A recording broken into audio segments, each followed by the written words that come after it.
Muito bem, pessoal. Muito bom dia, bom dia. De novo, bom dia, o Caio que está aqui presente.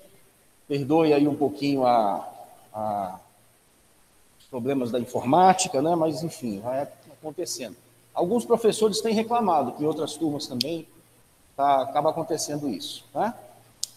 Bom, sem maiores delongas, então, vamos dar início aí ao nosso bate-papo de hoje, né?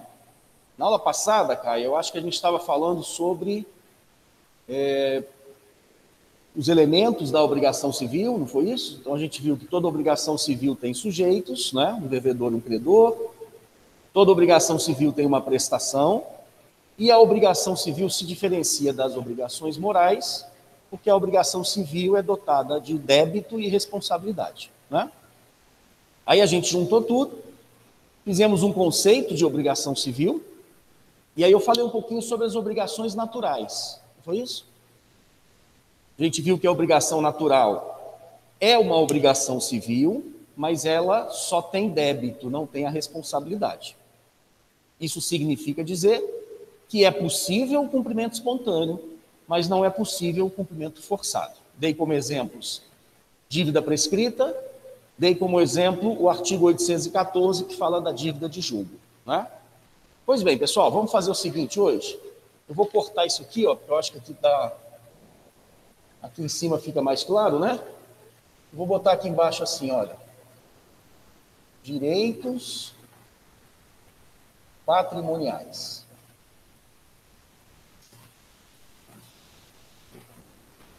Pronto, nossa conversinha aí na aula de hoje. Direitos patrimoniais. Eu estou usando essa câmera aí para que vocês possam enxergar o quadro, tá bom? Depois, se for o caso, eu passo para outra mais aberta. Pessoal, no ramo dos direitos patrimoniais, que é basicamente todo o direito civil, a gente tem de um lado, olha só, direitos pessoais.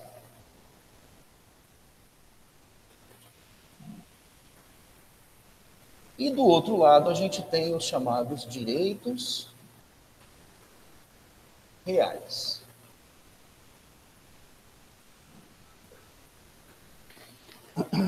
Tá certo? Então, eu tenho de um lado direitos pessoais, e os direitos pessoais são os direitos obrigacionais.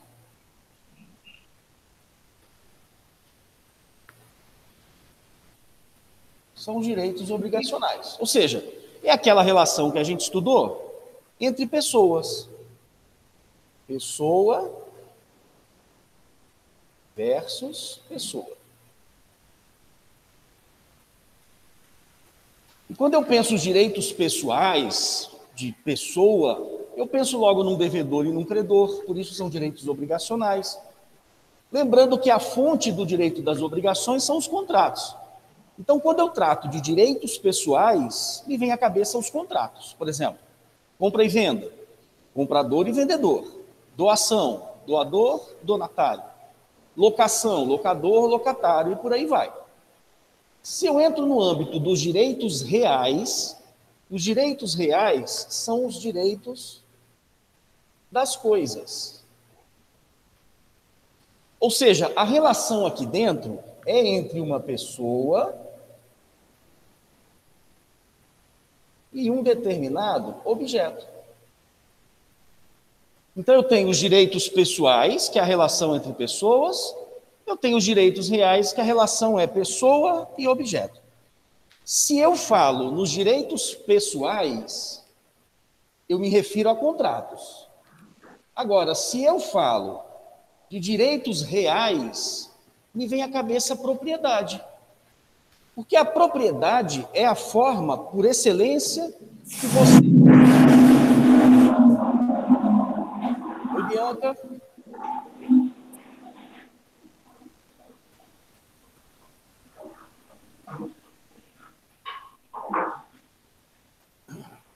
Bianca ligou o microfone aí, tá pronto, beleza. Tá, os direitos reais, quando eu falo em direito real, me vem à cabeça a propriedade. Porque a propriedade é o direito real por excelência. Veja que no direito de propriedade não há duas pessoas. Tem uma pessoa e um objeto. Então, se eu me intitulo proprietário desse pincel, as partes envolvidas aqui seriam eu, que me intitulo proprietário, e o pincel, por sua vez. além da inflexão jurídica que eu exerço sobre esse pincel. Tá certo? Bianca, dá uma olhadinha aí, por favor, no seu microfone. Eu acho que está ligado ainda.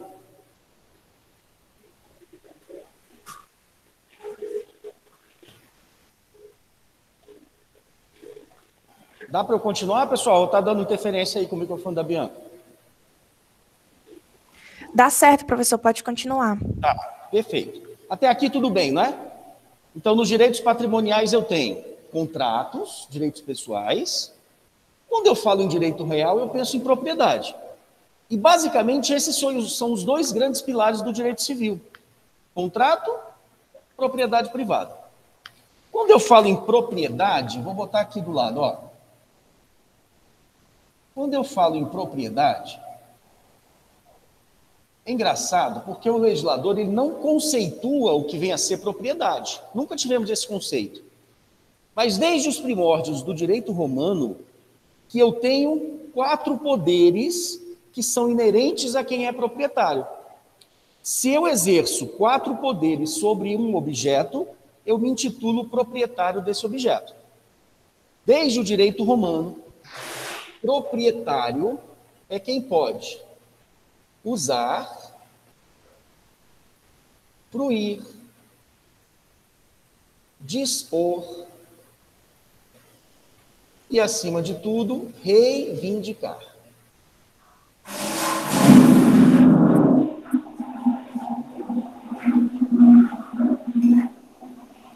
Tudo bem? Proprietário, do latim, é quem tem o ius, utendi, fruendi e abutendi. Usar, fruir e abusar, que seria o dispor. Além disso, a chamada reivindicatio. Reivindicatio. Um T-I-O no final, né? Reivindicatio. Tá, vou dar um exemplo, olha só.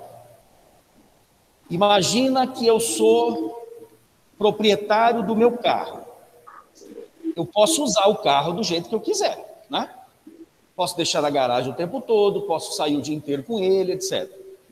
Além de usar a coisa do jeito que eu bem entender, eu posso fruir desse objeto também. Então, por exemplo, se eu sou dono do carro, eu posso alugar o carro para alguém, e aí eu vou ficar com os frutos, que são os aluguéis, então eu estou fruindo. Além de usar e fruir, eu posso dispor do meu direito de propriedade. Dispor é transferir para outra pessoa. Então, se eu sou o dono do carro, eu posso vender, por exemplo, né? Posso dar de presente o carro para quem eu quiser. E mais importante, além de usar, fruir e dispor, o proprietário pode reivindicar. O que é reivindicar, pessoal? É ir atrás da coisa. Você não é o dono daquilo? Então você tem todo o direito de buscar essa coisa e retomá-la das mãos de quem, porventura, detenha. Eu não sou proprietário do meu carro? Se eu emprestei o carro para o Caio, por exemplo, após o contrato, eu posso buscar o que é meu, não posso? Quando eu digo buscar o que é meu, pessoal, cuidado. Não é que eu vou lá à força para pegar o carro, não. Mas eu tenho uma ação baseada no meu direito de propriedade, ação perante o judiciário, de propriedade, onde eu posso buscar o que é meu. Sei lá, se esse pincel é meu, se eu deixei ele aqui na faculdade, por exemplo, amanhã ou depois, posso buscar o que é meu. Quem concentra esses 4 poderes se intitula proprietário da coisa. Quem é dono, quem tem o domínio, é quem pode usar, fruir, dispor e reivindicar. Perguntaram uma vez numa prova de concurso, olha só que pergunta boa. Prova oral, né? Falaram assim para o candidato: doutor, qual é o prazo que tem o proprietário para reivindicar a coisa? E agora, o que cada um responderia, hein? Qual é o prazo que tem o proprietário para reivindicar a coisa? Está no quadro a resposta, hein? Alguém se aventura aí, não? Qual é o prazo que tem o proprietário para reivindicar a coisa? Ora, se é inerente ao proprietário o poder de usar, fruir, dispor e reivindicar, então ele não tem prazo. Se eu sou proprietário da coisa, eu posso ir buscar a coisa. E aí me perguntaram, qual é o prazo que tem o proprietário para ir buscar a coisa? Ele não tem prazo. Se ele é o dono da coisa, ele sempre vai poder reivindicar. Então, a ação reivindicatória é uma ação imprescritível. Eu não sei se vocês aí de casa, o Caio aqui, devem estar pensando assim, mas Perazzo, não tem a uso capião, não é? Que pode ser para bens móveis ou imóveis. A gente só pensa em uso capião de bens imóveis, não é? Mas bens móveis também podem ser usucapidos. E a regra geral da uso capião para bens móveis são 5 anos de posse mansa e pacífica. Então, talvez vocês podem estar pensando assim, olha, o prazo que tem o proprietário para reivindicar não seria o prazo da uso capião? Porque, por exemplo, o carro é meu, mas se esse carro passar mais de 5 anos nas mãos de uma outra pessoa, tendo essa pessoa, isso é importante, a posse mansa e pacífica, com a intenção de ser a dona do carro, ela vai usucapir o objeto. Então, se esse meu carro ficar nas mãos de uma outra pessoa, desde que não seja emprestado, desde que não seja alugado, porque quem aluga ou quem toma de empréstimo não vai usucapir nunca, porque a posse dele não é com a intenção de ser dono. Mas se ele tem a posse com a intenção de ser dono, se ele passar 5 anos com o meu carro, a propriedade do carro passa a ser dele. Então não seria o prazo da uso capião, o prazo que tem o proprietário para reivindicar a coisa? Com alguém. Eu posso ir buscar o que é meu. Agora, se esse carro passar mais de 5 anos com ele, eu não posso buscar mais, porque ele se tornou o dono, ele adquiriu a propriedade pela uso capião. Só que tem um problema, olha só, e a pergunta era capciosa. O examinador perguntou qual é o prazo que tem o proprietário para reivindicar. O proprietário não tem prazo. O meu carro está parado lá na minha garagem. Se ele ficar lá quietinho, daqui a 50 anos, eu ainda continuo sendo dono do carro? Continua, está lá parado, está sossegado lá. Então, enquanto eu for proprietário, eu posso reivindicar. Agora, qual é o problema? Se o meu carro passar com outra pessoa por mais de 5 anos, tendo ele a posse mansa, eu deixei de ser o proprietário. Por isso eu não posso reivindicar mais. A uso capião faz com que eu, que era então o proprietário, perca a propriedade para alguém. E se eu não sou mais o proprietário, aí eu não posso reivindicar a coisa. Mas o fato é, enquanto eu for proprietário, eu reivindico. E vejam que esse direito real, esse direito de propriedade, ele é duradouro, ele se estende. Se esse pincel é meu, se eu guardar esse pincel, e há 50 anos o pincel continua sendo meu. Não é verdade? Professor, eu acho que tem como o senhor mutar o microfone da Bianca. Deixa eu tentar ver aqui. Acho que colocando o mouse em cima deve aparecer para o senhor a função, não sei. Verdade, ó. Agora, deu certo? Pronto, perfeito, obrigada. E a gente aqui com um tempo danado e eu podendo fazer isso. Me desculpem, não atinei para isso. Tranquilo, a gente poderia ter avisado. Obrigado, Aldamara. Pois bem, então olha só. É poder do proprietário usar, fruir, dispor e reivindicar a coisa. Pois bem, vou trazer para cá de novo, olha só. Quando eu falo em direitos pessoais, quando eu falo em contratos, se a gente abrir o código, lá no artigo 481, o legislador começa falando sobre a compra e venda. Aí ele trata do contrato de compra e venda, ele trata do contrato de doação, ele trata do contrato de locação, ele trata do contrato de empréstimo, e por aí vai. Ele, salvo engano, relata 23 espécies de contratos. Compra e venda, doação, comodato, mútuo, locação, depósito, mandato, transporte, etc, etc, etc. Minha pergunta é, aqui eu estou me relacionando com uma outra pessoa. Se eu quero me relacionar com a outra pessoa, eu tenho que abrir o código e escolher essas espécies contratuais que tem aí, ou eu posso criar um contrato novo, por exemplo. Entenderam a pergunta? Se eu quero me relacionar com uma outra pessoa, será que eu tenho, e eu só posso fazer isso diante dos contratos que já existem no código, ou eu posso criar um contrato novo?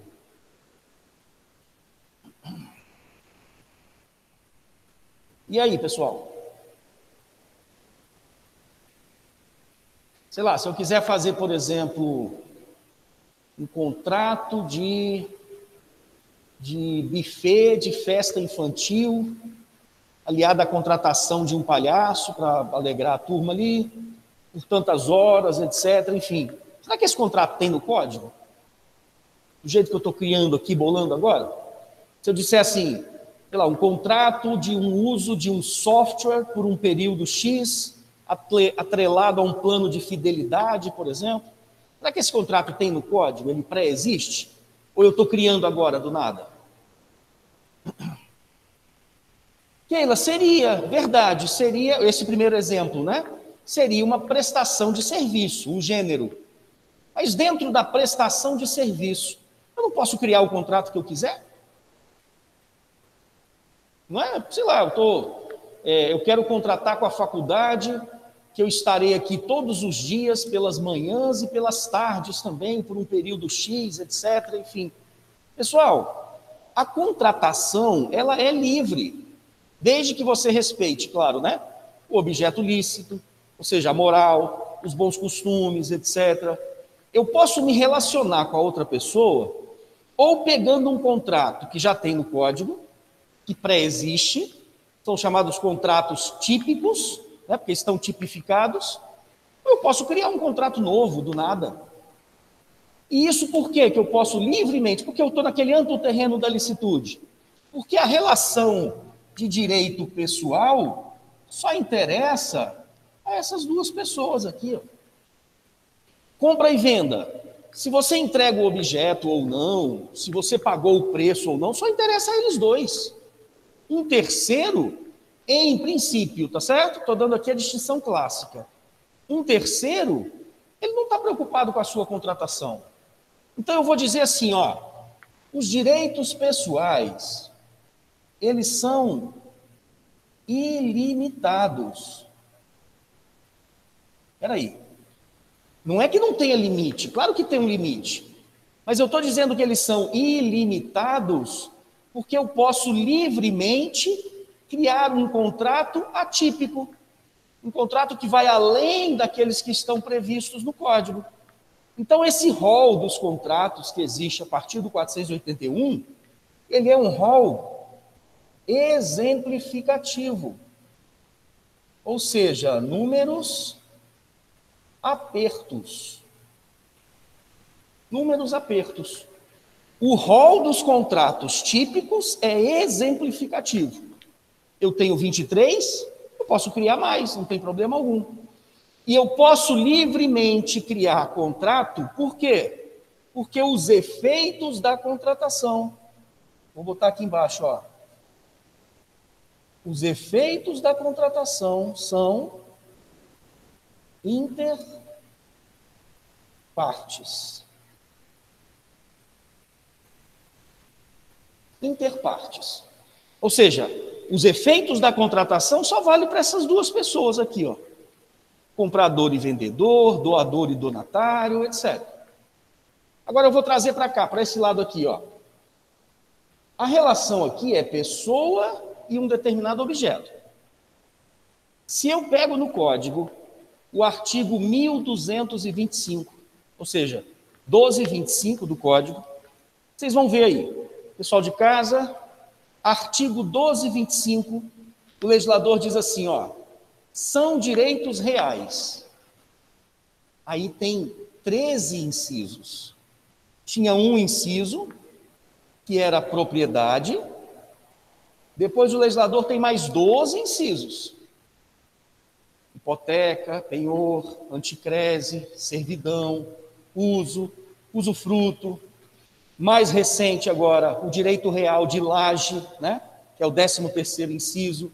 Pois bem, eu posso livremente criar um direito real, ou se eu quero me relacionar com o objeto, eu tenho que respeitar um desses direitos reais que já existem. Entenderam? Aqui eu posso livremente criar. Será que aqui eu posso livremente criar também ou não? Ou eu tenho que respeitar esses 13 que já existem?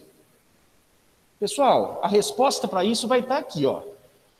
A relação pessoa e objeto não fica só entre os dois, só entre o pessoa e o objeto. Por exemplo, se eu sou proprietário de alguma coisa, eu tenho o direito de opor esse meu direito de propriedade contra todo mundo. Se eu sou dono do meu carro e meu carro está parado na rua, eu exijo que todo mundo respeite o meu direito de propriedade. Ninguém pode entrar no meu carro, por exemplo, muito embora esteja parado na rua. Então, o que eu estou fazendo? Eu estou apresentando o meu direito real para todo mundo. Até quem eu nunca vi na vida tem que respeitar o meu direito real. Se eu pegar esse carro meu, parar lá em Teresina, por exemplo, as pessoas que eu nunca vi na vida precisam respeitar o meu direito real. Então, o meu direito de propriedade, por exemplo, ele é oponível erga omnes. Bom, se o meu direito real irradia, como é que eu poderia criar hoje um direito real e exigir que todo mundo respeitasse? Porque se eu criar hoje, o Caio, por exemplo, não vai conhecer qual é o direito real que eu acabei de criar. Resumindo, os direitos reais somente são criados por lei, por uma razão muito simples. Os efeitos dessa relação são oponíveis erga omnes. Então, vou dizer aqui assim, ó, os direitos reais, eles são limitados. Limitados no sentido de somente a lei pode criar um direito real. Então, eu vou dizer que essa relação do artigo 1225 é uma relação exaustiva. Ou seja, números clausos. Quando o rol é exemplificativo, eu chamo números apertos. Quando a relação é exaustiva, eu chamo de números clausos. O rol do 1225 é números clausos. Pode existir mais direitos reais? Pode, desde que o legislador crie. Porque o legislador, ao criar, todo mundo vai conhecer. Todo mundo deve respeitar. Então, eu vou dizer assim, ó, os direitos reais, os efeitos, aqui são erga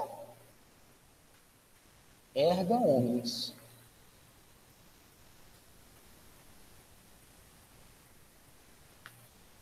Os efeitos aqui são oponíveis contra todos. Os efeitos aqui só interessam às partes. Se aqui só interessa às partes, eu posso livremente criar. Se os efeitos aqui são oponíveis contra todos, somente a lei poderia criar um direito real. Tudo bem? Tranquilo? Isso, Sabrina, eu preciso respeitar o rol dos direitos reais lá do artigo 1225. Pessoal, os direitos pessoais, os contratos, são relações transitórias ou são relações duradouras? Quando você cria uma obrigação, essa obrigação ela existe para durar para o resto da vida? Ou não, ela existe para que você cumpra e ela termine? Entenderam?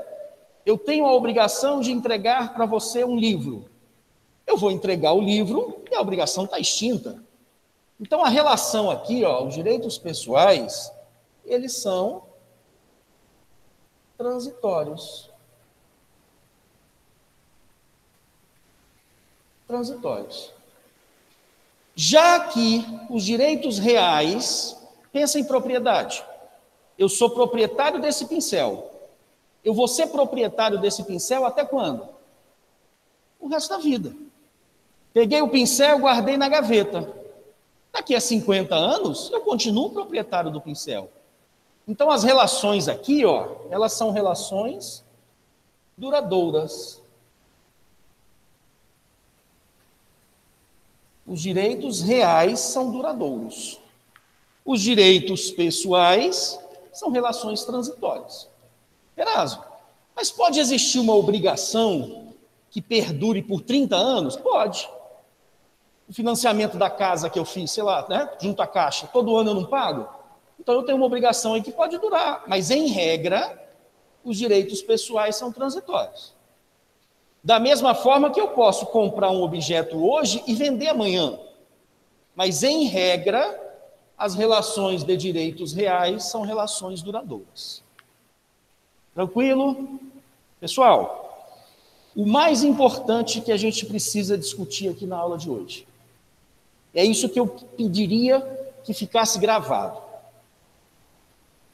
Os direitos pessoais, ou seja, a relação de credor e devedor, quando o devedor não cumpre com a sua obrigação, o titular desse direito, que é o credor, ele vai ter uma ação que é de cunho pessoal. E essa ação de cunho pessoal autoriza esse credor a cobrar as perdas e danos. É uma ação indenizatória.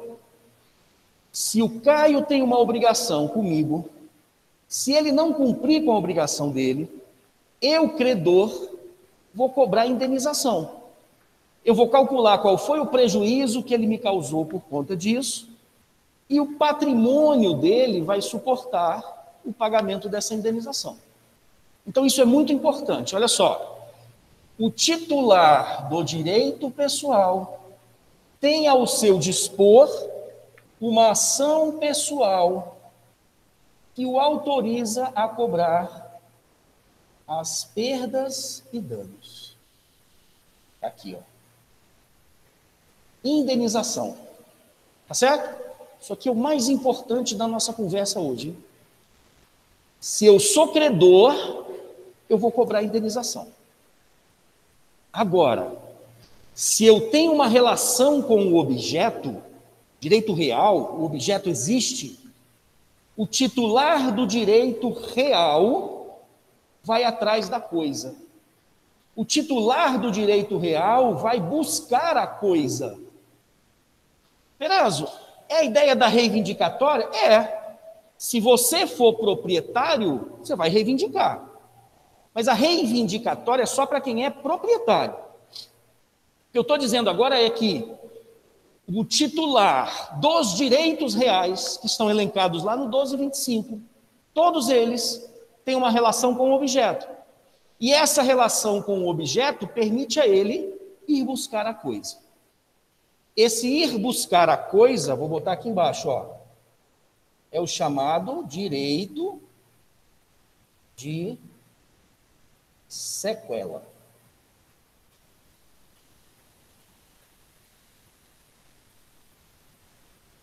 Ir buscar a coisa é o direito de sequela. Isso aqui é o mais importante da nossa discussão hoje.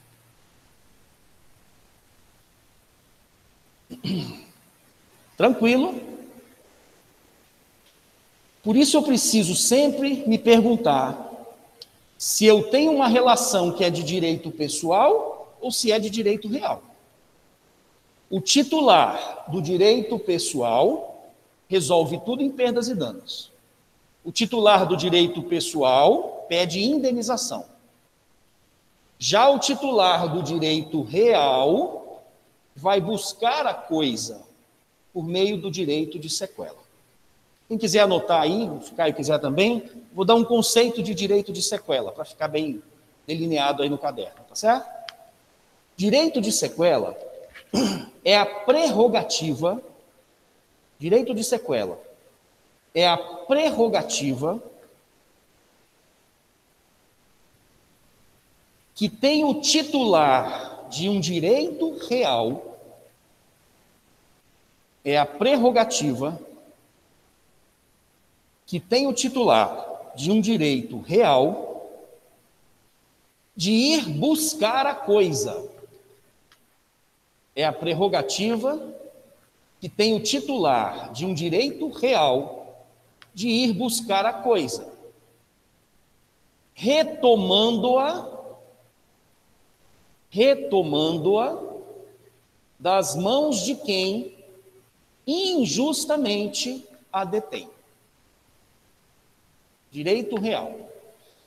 É a prerrogativa que tem o direito real, não, desculpa, direito de sequela, né? Direito de sequela. É a prerrogativa que tem o titular de um direito real de ir buscar a coisa, retomando-a das mãos de quem injustamente a detém. Tudo bem? Isso é o mais importante do nosso encontro de hoje. Se eu sou credor, eu não tenho relação com o objeto. Então, se eu sou credor e você não cumpriu com aquilo que prometeu, eu vou lhe cobrar indenização, perdas e danos. Se eu sou titular de um direito real, eu tenho uma relação com o objeto. E essa relação com o objeto faz com que eu possa ir buscar a coisa, retomando-a das mãos de quem injustamente a detém. Tá ok? Alguma dúvida, pessoal, em casa? Caio, tranquilo?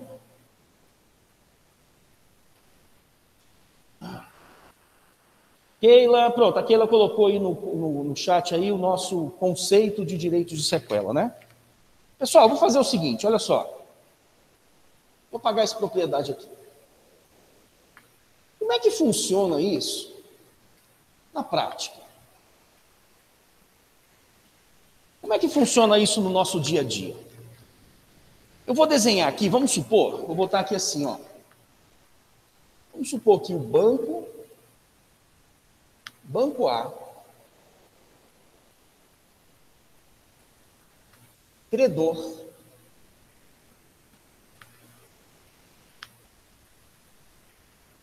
sei lá, vou botar aqui, ó, João, devedor.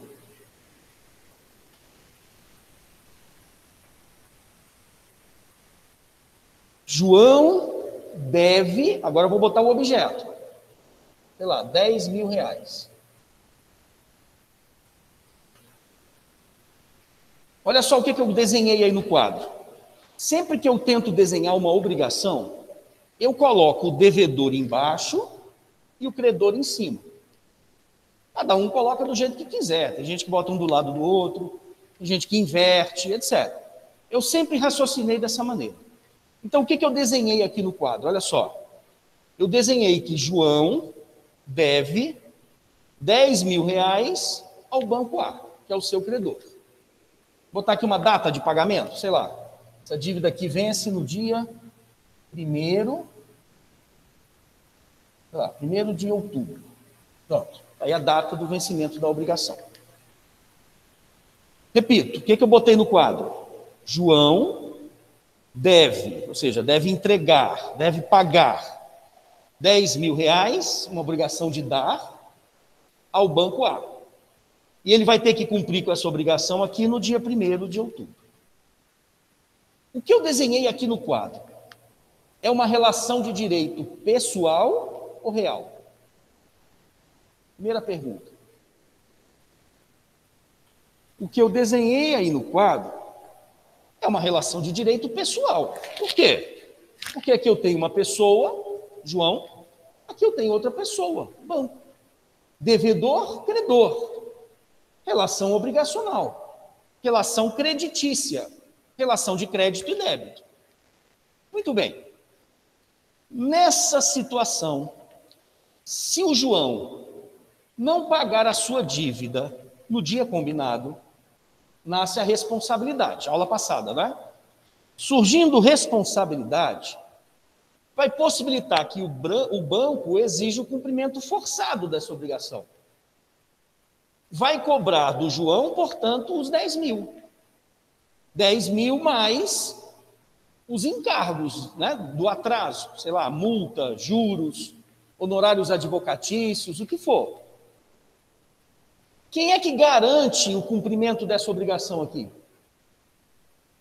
Quem é que garante para o banco que o João vai pagar realmente? Ou por bem ou por mal? O patrimônio do João. Patrimônio do João. Então, a única garantia que o banco tem para receber essa dívida aí é o patrimônio do João. Pois bem, só que o banco, quando foi emprestar o dinheiro para o João, o gerente do banco, disse o seguinte: olha, eu empresto dinheiro para você, não tem problema. Mas eu preciso de uma garantia a mais. Só o seu patrimônio não dá. Você tem algum amigo ou algum parente que possa garantir o pagamento dessa dívida? Aí o João fala assim: olha, eu tenho. Eu tenho, por exemplo, o meu vizinho, Joaquim, que é muito meu amigo, e ele pode ser, o fiador.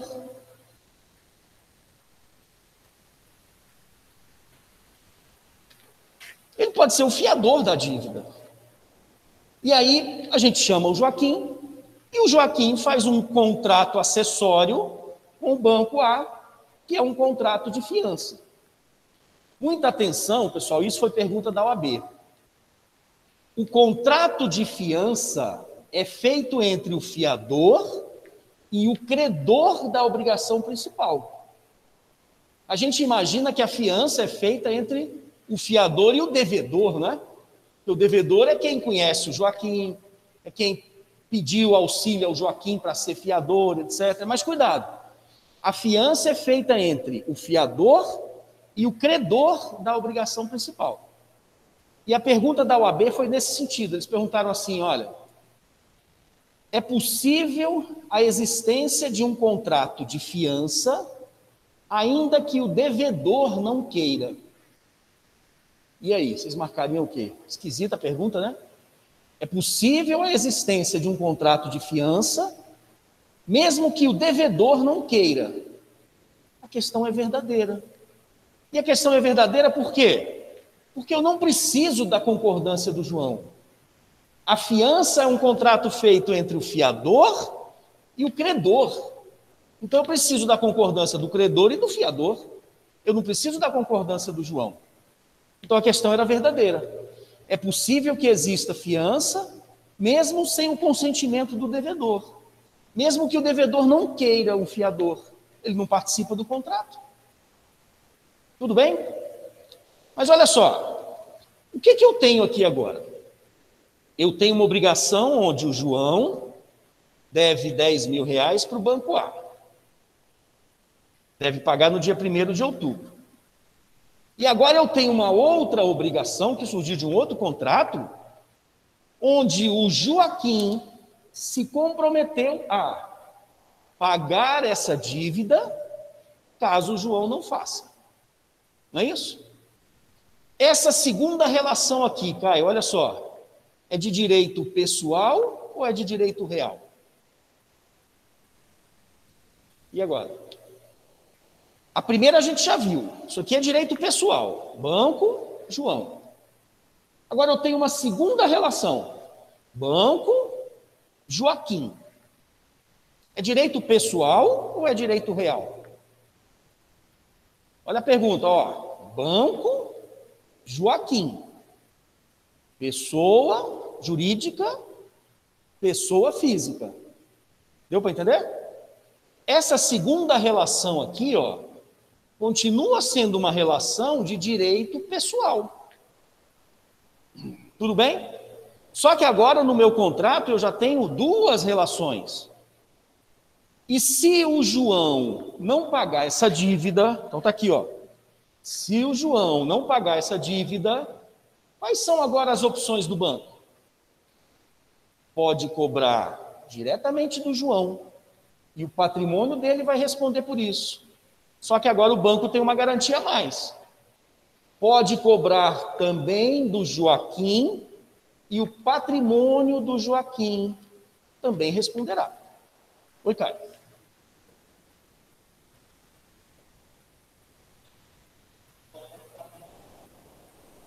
Pode. Pode sim. A pergunta do Caio foi assim, ó, vamos supor que o banco cobra do João. E o João só tem 5 mil. Pagou 5. Os outros 5, o banco pode cobrar do fiador. Entendeu? Fui cobrar do João. O João só tem 2. Peguei 2. Cobrei 8 do fiador. Fui cobrar do João. O João não tem nada. Cobro 10 do fiador. Optei por não cobrar o João. Fui direto no fiador. Não tem problema. Se o fiador renunciou ao benefício de ordem. Então, o fiador, ele assume a obrigação que é do João. Entendeu? Depois que o fiador pagar, ele vai cobrar do João depois. Porque quem deve é o João.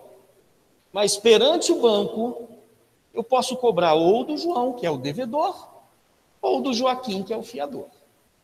Entenderam? Então, aumentou a garantia do banco. Ele tem agora 2 patrimônios para poder cobrar a dívida, e não só um, como ele tinha no começo. Tudo bem? Alguma dúvida? Pessoal de casa, Aldamara, Márcio, alguma dúvida? Não.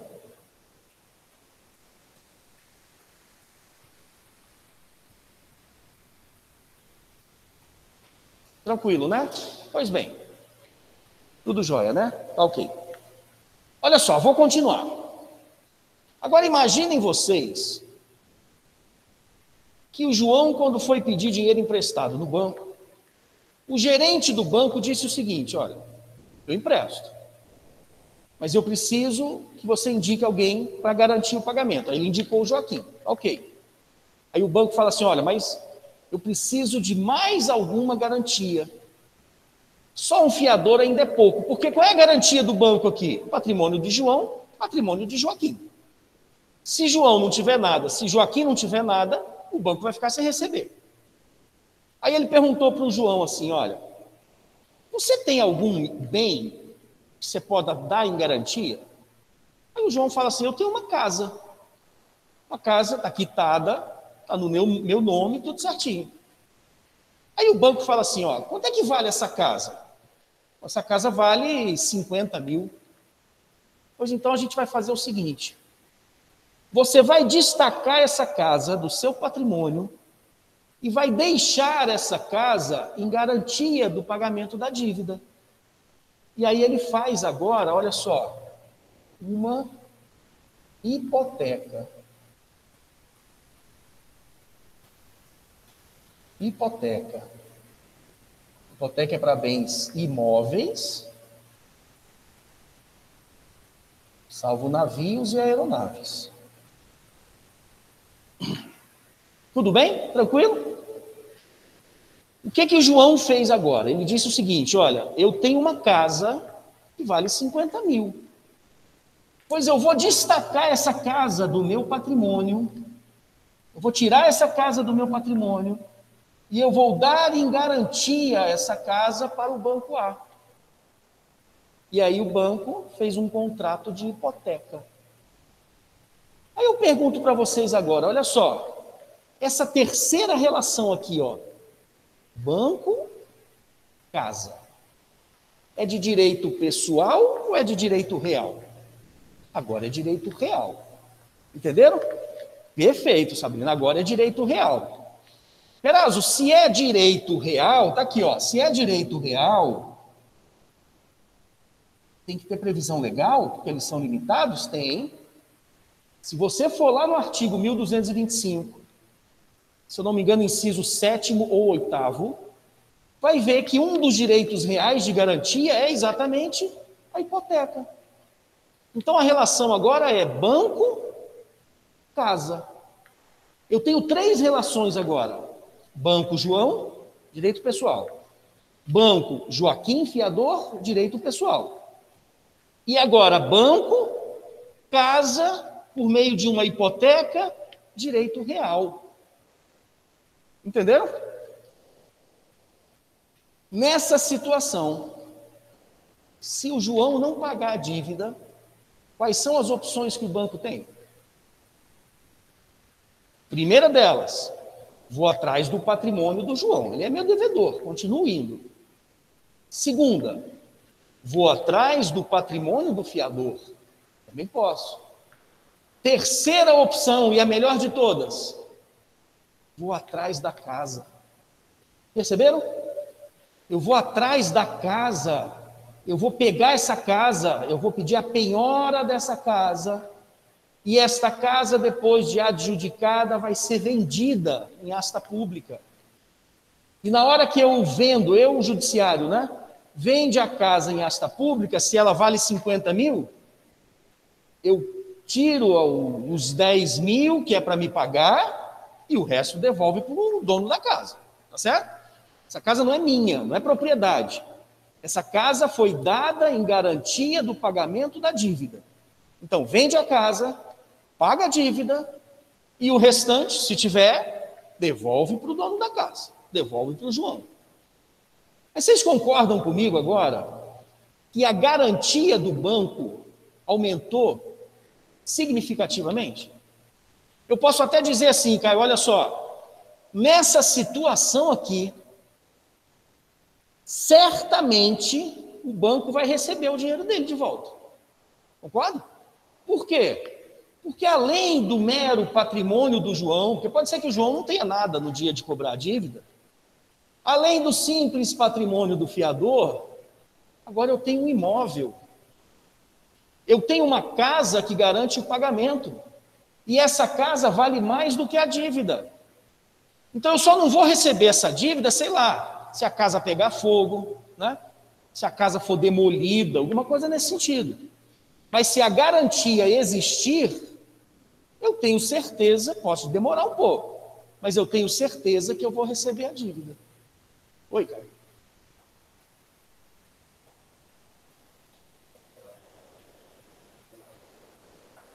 Pode, claro.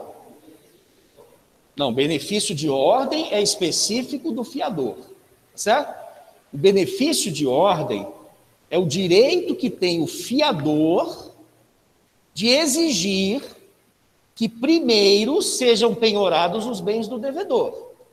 Mas aí você tem que indicar quais são os bens. Então vamos supor, o banco resolveu cobrar diretamente do fiador. Pode, não tem problema. Só que o fiador, no prazo da contestação, vai dizer assim, olha, seu juiz, quem deve é o João. E o João tem um carro no nome dele, placas tal. Então, benefício de ordem, eu quero que primeiro seja penhorado o carro do João. Se ainda assim não conseguir, não for suficiente para pagar a dívida, tudo bem. Mas eu, fiador, tenho o direito de indicar quais são os bens do devedor para que esses bens sejam primeiramente penhorados.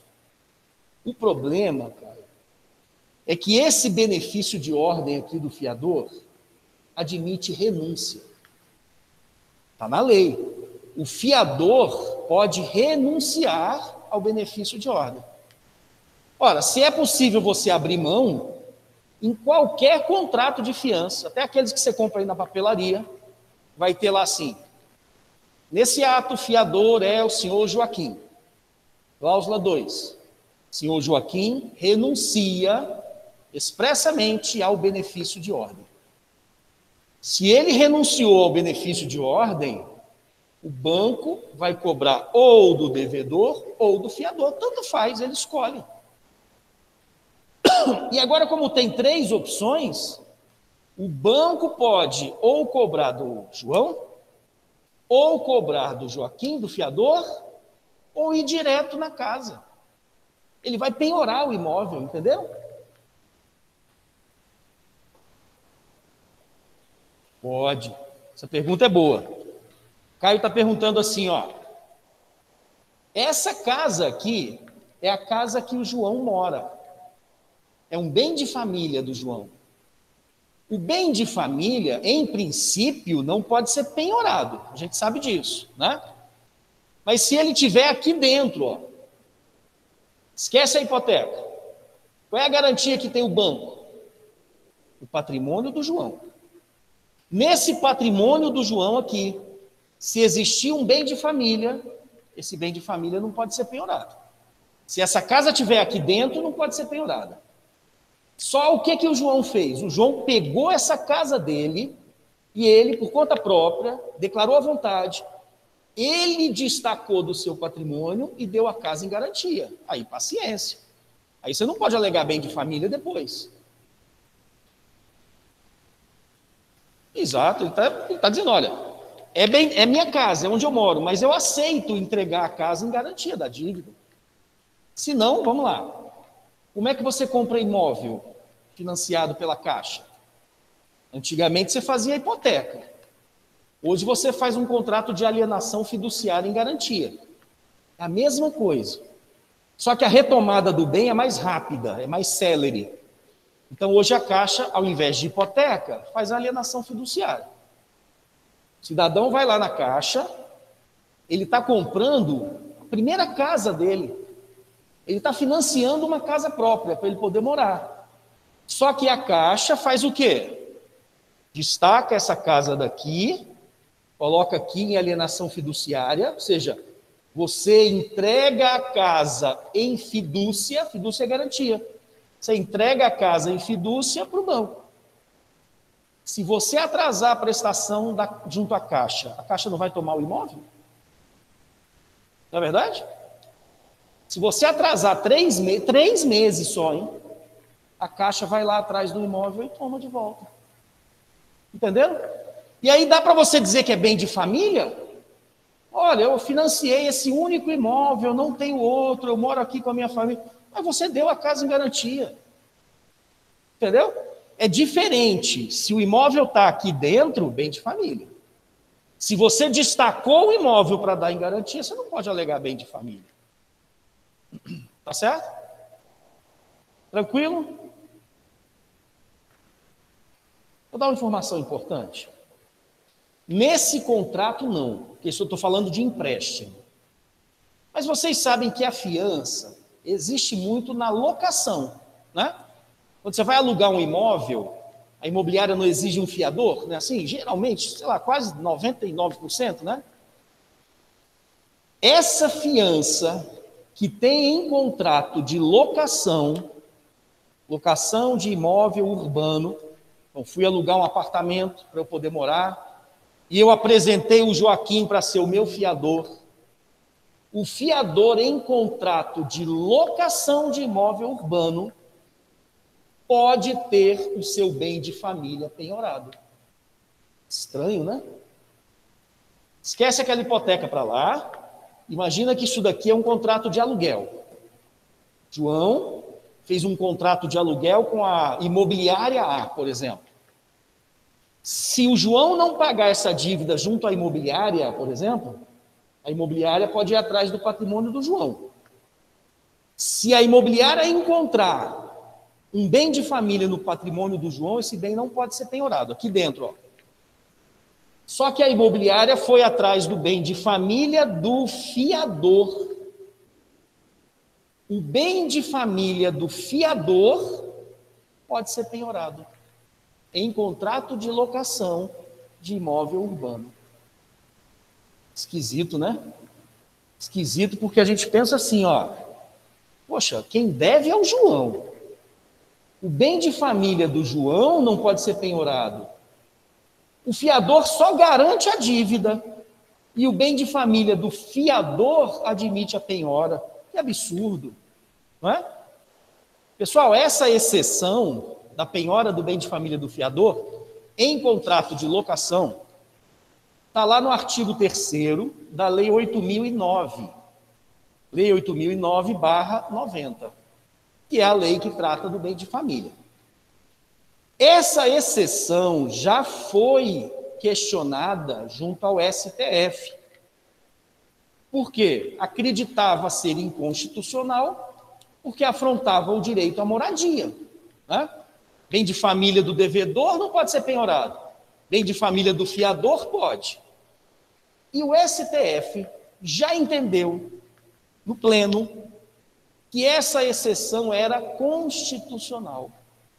Então ele entendeu que é válida a lei quando excepciona a impenhorabilidade do bem de família do fiador. Tá certo? Mais recentemente, para eu não dar informação errada, mais recentemente, uma das turmas do STF, não foi o plenário, uma das turmas, entendeu que, em se tratando de locação comercial, haveria inconstitucionalidade na penhora de bem de família do fiador. Tá certo? Ainda estamos em construção. Como é que isso vai ficar para o futuro? Ainda não sei. Porque o STF precisaria se reunir no pleno para entender novamente, ou para julgar novamente, se a possibilidade da penhora do bem de família do fiador seria constitucional ou não. Tudo bem? Tranquilo? Inclusive, na minha turma do mestrado do semestre passado, a gente escreveu um artigo muito interessante, inclusive eu estou guardando para enviar para publicação, sobre a possibilidade ou não da penhora do bem de família do fiador em contrato de locação. E é engraçado que eu tive 2 alunos que escreveram sobre o mesmo tema. Um escreveu defendendo que era constitucional, porque é a garantia do contrato de fiança, você é fiador porque você quer, e você já sabe que ao ser fiador, o seu bem de família pode ser penhorado, então você escolhe se quer ser ou não fiador. E o outro artigo de uma aluna entendendo que era inconstitucional, baseado no direito à moradia. Poxa, se o bem de família do devedor não pode ser penhorado, como é que o bem de família do fiador pode? Entenderam? Pessoal, olha só.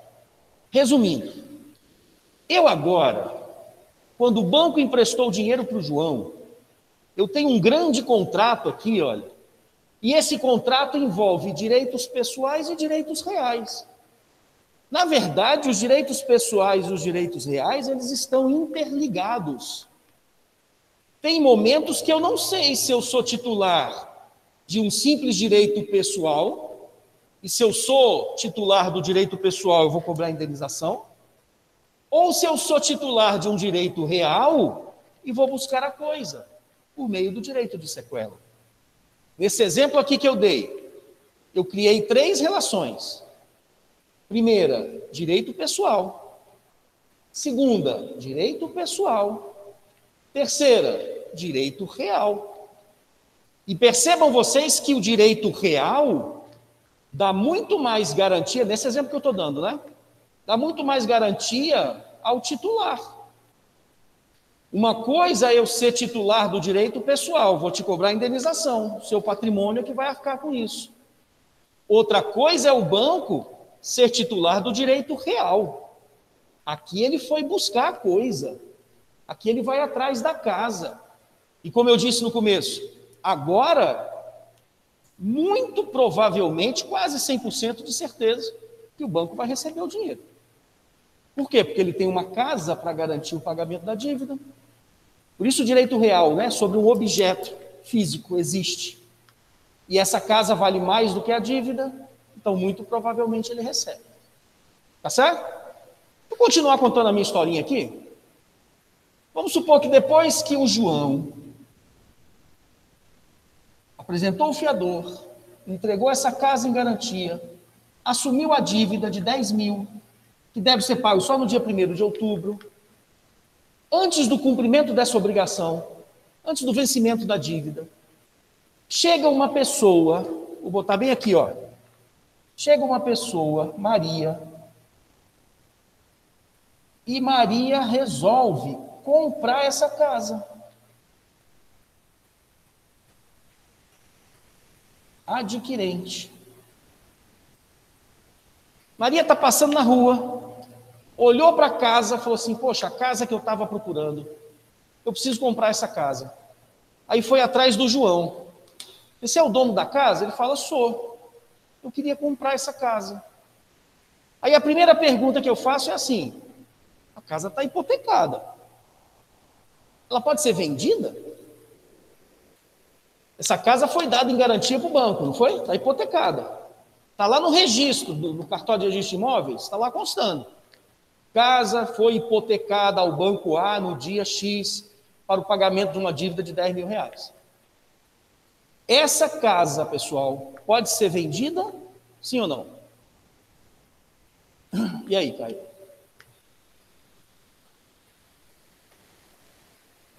A gente acha que não, né? Porque se a casa foi dada em garantia, não pode ser vendida, porque vai acabar a garantia. Ah, mas olha só, volta aqui para o meu quadrinho, ó. A relação de direito real, os efeitos são oponíveis contra todos. Entendeu?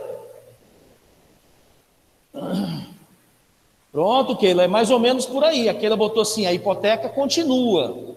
Ela comprou a casa com as mazelas, enfim, é exatamente isso. Olha só, Maria pode comprar a casa, mas a casa não deixa de estar hipotecada ao banco. Maria não está comprando um imóvel livre, desonerado, desimpedido, não, ela está comprando um imóvel hipotecado. E essa relação banco-casa, todo mundo tem que respeitar. Essa relação aqui, ó, é de direito real. Entenderam? Então a casa pode ser comprada. Agora, se você me perguntasse assim, Perazzo, será que eu compro uma casa que está hipotecada? Eu vou dizer, não, meu filho, não fale isso, não, pelo amor de Deus. Não faça isso não, porque amanhã ou depois, se o João não pagar essa dívida, o que o banco faz?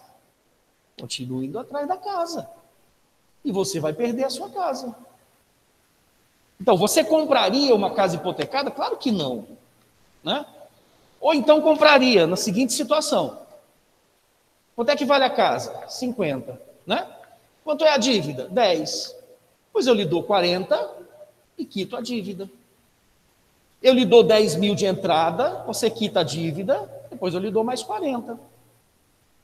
Mas se a Maria, sei lá, quiser comprar a casa por 50, ela pode? Pode. Só que ela vai comprar uma casa hipotecada. E sabendo, de antemão, que a relação banco-casa irradia. Então, Maria, que não tinha nada a ver com essa dívida aqui toda, tem que respeitar a relação que o banco tem com a casa, porque é direito real. Por isso, os efeitos dos direitos reais são erga omnes. Entenderam? Olha só que engraçado, pessoal. Como é que as coisas fazem sentido? Semestre passado, vocês estudaram defeitos do negócio jurídico, não foi? Erro, dolo, coação, estado de perigo, lesão, fraude contra credores. O que é a fraude contra credores? É quando o devedor, é quando esse João aqui, por exemplo, ó, ele está em situação de insolvência, e aí, para evitar, ele não quer pagar esses 10 mil, ele começa a dilapidar o seu patrimônio. Não é assim? Eu, João, tenho que ter no meu patrimônio pelo menos 10 mil para pagar o banco. Só que eu pego os 10 mil, que é a única coisa que eu tenho, e dou de presente para alguém. Eu pego o carro, que é a única coisa que eu tenho que vale 10 mil, e transfiro. Vendo para outra pessoa por um preço ínfimo, por 2 mil, por 1.000, sei lá. Então isso é fraude. E aí o banco, que é o credor, percebendo que o João está dilapidando o patrimônio, ele entra com ação anulatória para anular as vendas que o João fez. Porque o João está dilapidando o patrimônio dele. É basicamente isso? Fraude contra credores? Agora, no semestre passado, vocês estudaram. Quem é parte legítima para ingressar com essa ação anulatória aqui? Eu vou chamar de ação pauliana, né? É a ação que você alega fraude contra credores. Semestre passado, vocês viram que a fraude contra credores só pode ser levantada, arguida, pelo credor quirografário. O credor quirografário é aquele que não tem garantia alguma a não ser o seu patrimônio. Se a obrigação fosse só, João deve 10 mil para o banco, se o João começar a dilapidar o patrimônio, o banco pode entrar com a ação pauliana. Ele é credor quirografário.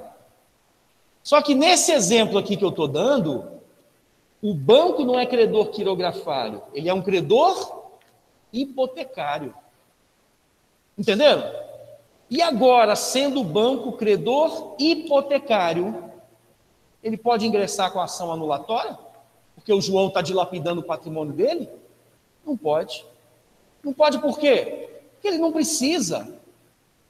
Se ele é credor hipotecário, o João pode fazer o que quiser com o patrimônio dele. Se ele não pagar a dívida, eu vou atrás da casa. Entenderam? Lembra disso? No semestre passado, a gente estudou que somente é parte legítima para ingressar com a ação pauliana, alegando fraude, o credor quirografário. É aquele credor que não tem garantia alguma, a não ser o patrimônio do devedor. Nesse exemplo aqui, esse banco é um credor hipotecário. Então ele não precisa alegar fraude. Ele nem precisa e nem pode. Ele não é parte legítima para ingressar com ação anulatória. Por quê? Porque, repito, o João faz o que quiser com o seu patrimônio. Minha relação é com a casa. O João pode até vender essa casa ou dar de presente para Maria. Não tem problema. Mas é uma casa hipotecada. Se a dívida não for paga, o banco vai atrás da casa. Tranquilo? Deu para entender? Alguma dúvida, pessoal? Alguma dúvida, Caio? Sossegado? Pessoal de casa, alguma dúvida? Não?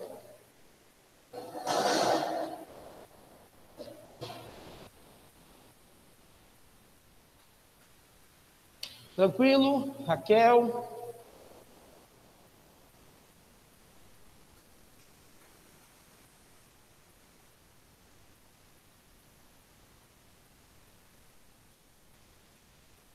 Muito bem. Então, vou fazer a chamada aqui. Vou fazer a chamada aqui para a gente encerrar nosso encontro hoje, então. Vou parar aqui a gravação.